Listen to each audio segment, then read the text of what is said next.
High court বনাম মুখ্যমন্ত্রী। এবার বিচারপতিকে চেপে ধরলেন মুখ্যমন্ত্রী। আদালত নিজের দায়িত্ব পালন করে না কেন, প্রশ্ন মুখ্যমন্ত্রীর। এপিএসসি চাকরি কেলেঙ্কারির কথা মনে আছে? রাকেশ পাল অ্যান্ড কোম্পানিকে ম্যানেজ করে এপিএসসি চাকরি কেনার অপরাধে ইতিমধ্যেই অনেকের জেল হয়েছে। বিজেপি সরকারের দিনেই এই কেলেঙ্কারির তদন্ত শুরু হয়েছে। একের পর এক অভিযুক্তকে জেরা করে এসআইটি। তবে এসআইটির তদন্তে সন্তুষ্ট নয় বিশেষ বিচারপতির আদালত। তাই এসআইটির তদন্তকারী অফিসার প্রতীক থুবেককে অপসারণের নির্দেশ আদালতের। মামলার তদন্তের দায়িত্ব দেওয়া হয় উপেন কলিতাকে।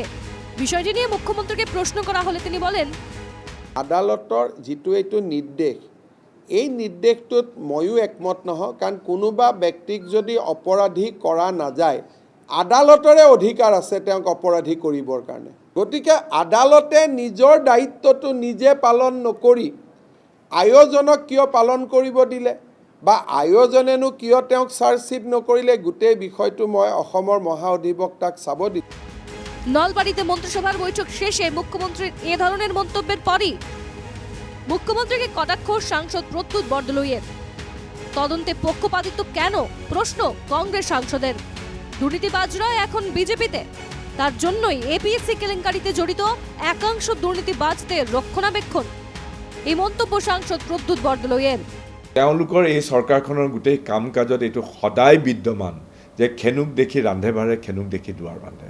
এনেধৰণে তেওঁলোকে যিটো টাৰ্গেট কৰি লৈ কিছু লোকৰ ওপৰত ব্যৱস্থা লয়, কিছু লোকৰ ওপৰত নকৰে। সমস্ত দুৰ্নীতিপৰীয়ন ২ নম্বৰ কাম কৰা মানুহবিলাকেই এতিয়া বিজেপি দলত সোমাই পেলাই, বিজেপি দলত সোমাই এতিয়া ৱাশ্বিং মেচিনত সোমাই পেলাই তেওঁলোক একেবাৰে নিৰ্মল হৈ গৈছে। আদালতের নির্দেশের পরেই মুখ্যমন্ত্রীর পাল্টা মন্তব্য। বিষয়টি নিয়ে অসম প্রদেশ কংগ্রেস কমিটির কার্যকরী সভাপতি জাকির হোসেন শিকদার বলেন, বাঁকা পথে এপিএসসিতে চাকরি পেয়েছেন একজন বিধায়কের অনেক আত্মীয়। এ ব্যাপারে কংগ্রেস তথ্য দেওয়ার পরেও আজ পর্যন্ত কেন তদন্ত হয়নি? এতিয়াৰ এজন বৰ্তমান সময়ৰ প্ৰাক্তন বিধায়ক এজনৰ আত্মীয় কেইবাজনো চাকৰি পাইছিল। আমি তেতিয়াই কৈছিলোঁ এওঁলোকক তদন্তৰ আওতাত আনিব লাগে, তেওঁলোকৰ তদন্তৰ আওতাত নানিলে।